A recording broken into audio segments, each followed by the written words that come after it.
Hello, I'm here to teach you the next part in getting to 8.8. You may have noticed the last many of my videos have actually been sort of like stalled at 6.8. The reason is that it's very common to be stalled at 6.8, just because getting to 8.8, the life and mana potions are by far the tougher of the potions to find and to get, because the dungeons that drop them are both rarer and tougher. So in this video, I'm going to talk to you about one of the ways to get mana potions, and that's by running ocean trenches. Now, usually ocean trenches will be extremely public. Like, we're talking, like, full realm kind of public, okay? But, sorry, I got confused while I was turning off my chat. Anyway, so usually it'll be very public. In that case, you're very rarely going to get loot. You'll usually just stand on the bubbles, let someone rush, and then you'll teleport to them at the end, and you'll do some damage. And most people that are 6.8 are well aware of that technique, and they are well aware that most of the time you'll get 0, occasionally you'll get a mana, but you're never going to really get anything nice like a white bag. Now, you may have noticed that I may or may not have done a few ocean trenches recently and gotten quite a fair bit of, coral loot from them. So I'm going to teach you how to do that. The more common and more effective way, in my opinion, to get to 8.8 is actually trading, but I'm going to cover that in a different video. For now, let's get a trench done, shall we? Whoop, and in. Sort of sucks to waste a trench. Usually I'd let my whole guild in. Now, I'm going to start off by showing you how to clear in case you're a little squeamish, and then I may or may not, depending on how I feel, I might go to rush. Now, you might notice I did kind of contradict myself. Why am I wearing a T6 throw when I always advocate using T4? The main reason being that I am now 7.8, so there's really no way for me to get more mana usage, and then my pet does enough magic heal that it's okay for me to use this skull. Like, take a look at this. 1, 2, 3, and I'm already ready. 4-4. So it's not like I'm running out of mana. That's as good as you're going to get at a T4 at 6.8 anyways for most people, because my pet's very OP. And I also mentioned in my necro video that when rushing, I'll often put this on and then put my mouse on top of myself and heal. That's not for rushing most dungeons. That's for maybe UDLs, and that's also for like noob dungeons, and also for noob leveling. So don't take that too seriously. And it is true that Mystic is the best rusher, but I'm going to show you how I rush, which isn't a real rush. I do actual real rushing for like UDLs and stuff, but for things like abysses and ocean trenches and even tombs, I do what I like to call a pseudo rush, which is it's like half a rush, half not a rush. So I'm going to show you what that's like. So first, let's start off with the clear. Clearing ocean trenches is actually very easy. The enemies are very slow. There's nothing all that rushy about them.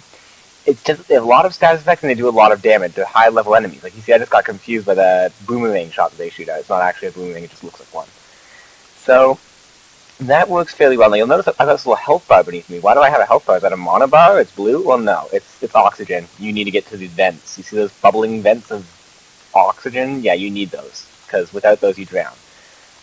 Which makes it really annoying because a lot of the enemies in this trench are very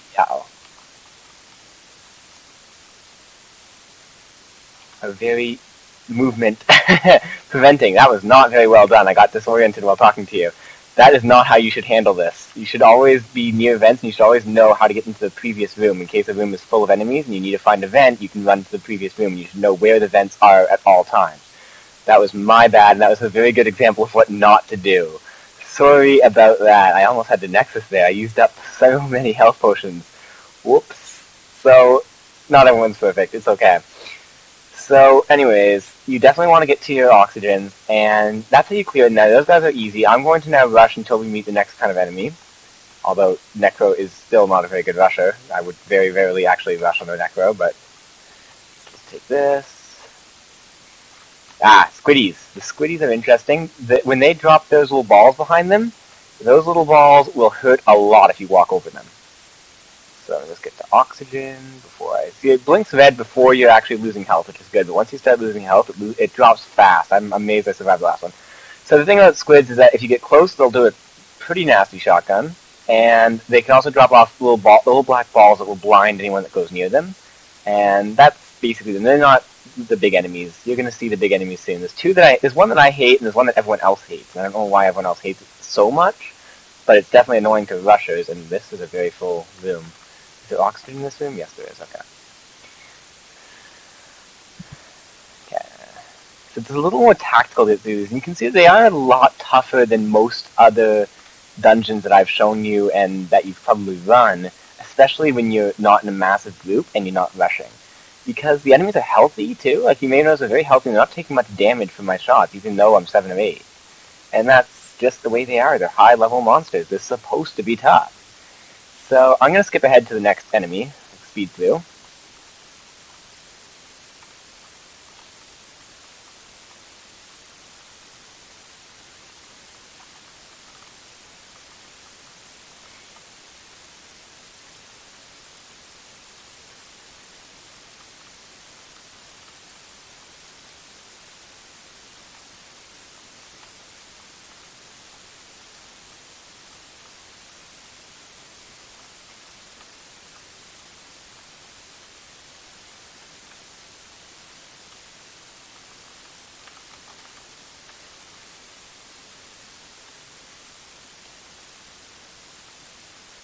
Okay, here we go. Here's the next kind of enemy.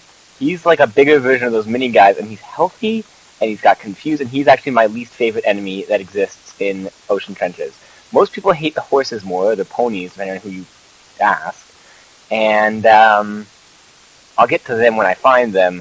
They're mainly annoying to rushers. They're not really that annoying at all to clearers, but they can be very annoying to rushers because, unlike everything else, which just gives you confusions, like these things are confusing, or like the squid, which blinds you so that maybe you won't find your oxygen, they just straight up paralyze you. So if they hit you with one of their special shots, which I'll show you, you will not be able to move. But the thing is, these guys do a fair bit of damage, and they're healthy. Like, look at this. I've been shooting at him for like ever, and he's not even close to dying, I don't think.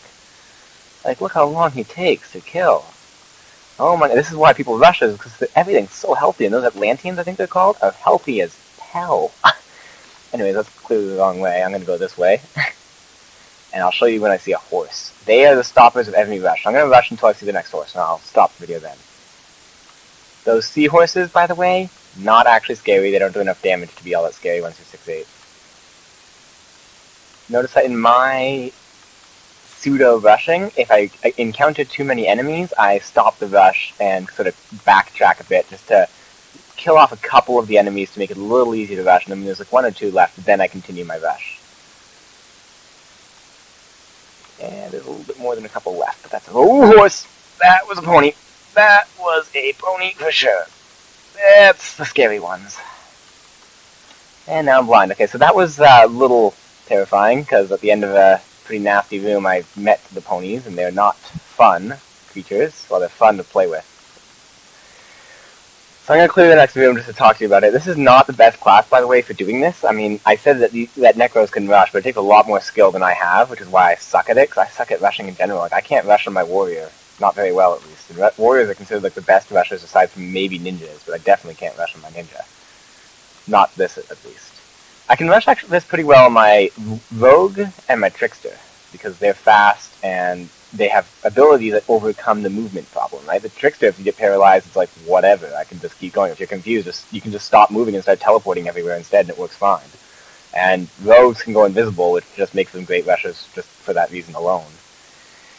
So I'm going to actually do the rest of this by full clear. So you can see that I can indeed rush in theory, but I mean, it's dangerous, it's risky, it can be done, and Necro's pretty good as staff classes go, but no staff classes are that good. I mean, I guess my order would probably be Necro, order for pseudo-rushing would probably be Necro, then a Sorcerer, then Mystic, then Priest. Sorry, then Priest, then Mystic, then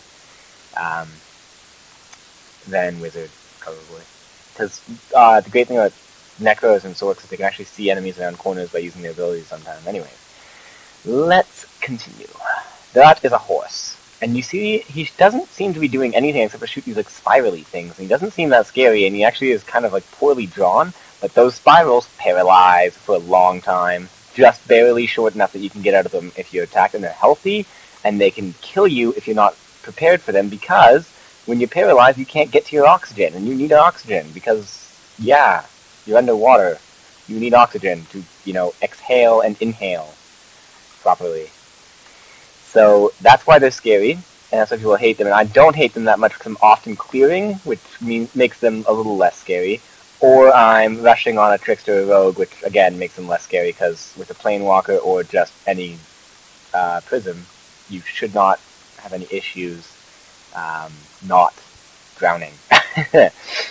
So I'm going to skip ahead now to boss. because the boss is fascinating.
Okay, so it's boss time, assuming I don't drown right about here. It's boss time, and the boss battle is interesting. Now, you'll notice I suck at not drowning. The boss gets really interesting to me. So first of all, when you enter the boss room, there doesn't seem to be oxygen, but of course there has to be oxygen events, so there's some over here, but you'll notice there's this nasty red guy guarding them. Too bad. You just have to tank him. Most classes have some way or another to be able to get the oxygen without dying, but he also doesn't do that much damage, so you shouldn't need to worry. Now, that's the boss. And she just shoots actually a very simple pattern. She shoots those little, like, pink things that explode into, like, a little volley of shots. But they don't do much damage, so you can mostly ignore them. Like, look, I'm sitting right next to one, and I'm just sort of dodging around, and they don't do enough damage to be a real threat, as long as I remember to get oxygen. For big circle shots, they do a lot of damage, and those spirally ones do armor break, which makes everything do more damage. But they're really easy to dodge unless you play badly. So you shouldn't really be getting hit, like, at all when you're doing these. Now, if you are armor broken, you can't go to the vent right away because the red guys will do a fair bit of damage if your armor is broken. But you shouldn't get your armor broken anyways. Now, this is her main phase. She spends most of her time doing this. Just shooting out armor breaks and her little, like, balls everywhere. Because that's just what she does. But you'll see soon she's going to enter a different phase if I can get her to enough damage on her. And wait long enough, she will go into her I'm evil phase.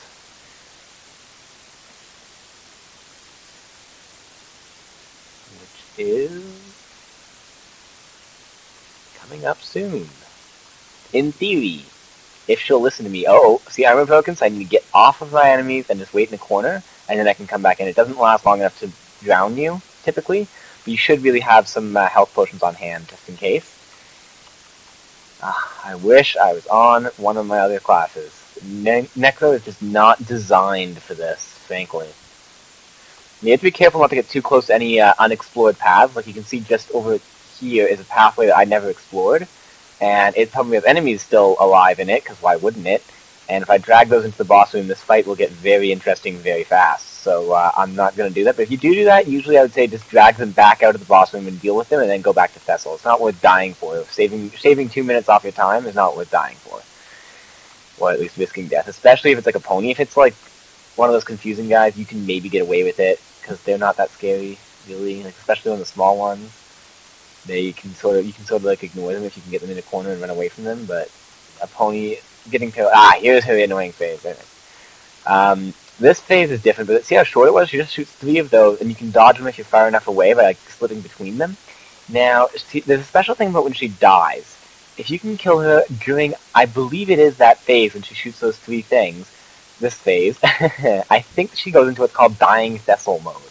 And when she says that, there's a very particular phase that you have to say, and if you say it in time, without making any mistakes, she will, instead of dying right away, she'll still die and still give you loot, but she'll also drop 5 or 6 coral gifts, which are these little like balls that she shoots out that stay there. They're kind of like these pink things, except they're orange, and they have the same drop table as hers, and they don't attack.